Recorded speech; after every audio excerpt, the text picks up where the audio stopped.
Ridwan Kamil mendadak jadi tukang foto jemaah haji saat di Tanah Suci. Selama di Tanah Suci, Ridwan Kamil sering membagikan momen lucu yang menarik, salah satunya membantu turis lain untuk berfoto tepat di Masjidil Haram. Diketahui, Ridwan Kamil beserta istri dan anaknya tengah menjalankan ibadah haji atas undangan Kerajaan Arab Saudi.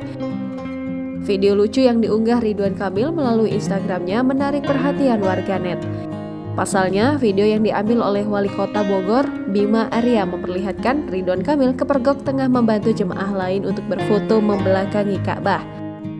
Dalam video tersebut, Ridwan Kamil tampak bersemangat memegang ponsel sembari mengarahkan pengambilan gambar pasangan tersebut. Demi tak ingin mengecewakan dua turis tersebut, Ridwan Kamil sangat fokus mengambil foto mereka hingga berulang kali. Bahkan di tengah sesi foto itu, nampak beberapa jemaah berjalan lewat di depan dua pasang yang hendak berfoto itu. Meski sempat terhalang, Ridwan Kamil tak goyah, terus mengambil momen pria dan wanita tersebut.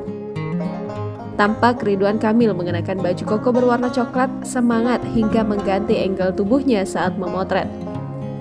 Pria dan wanita itu pun merasa senang dan berterima kasih. Suami Atalia Praratya itu pun hanya tersenyum. Diketahui bahwa ayah dari Emeril Khan Mumtaz merupakan salah satu sosok yang berpengaruh di tanah air, namun tetap dikenal sebagai sosok yang humble dan sering menuaikan candaan-candaannya.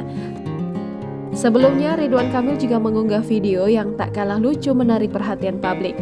Dari video yang diunggah, pria yang akrab disapa Kang Emil terlihat memikul sebuah bungkusan yang disimpan di kepala. Ternyata diketahui, Kang Emil tengah memikul bungkusan tersebut atas permintaan sang istri, Atalia Praratya. Kang Emil mengungkapkan bahwa apa yang dia lakukan merupakan rukun rumah tangga bagi suami. Diketahui, bungkusan besar yang dipikul oleh Ridwan Kamil ternyata berisi cucian.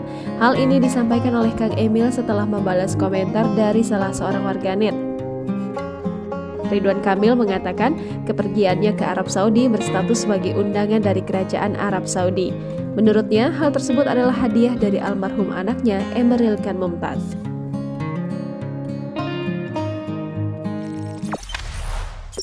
Jangan lupa subscribe, share, komen, dan like ya!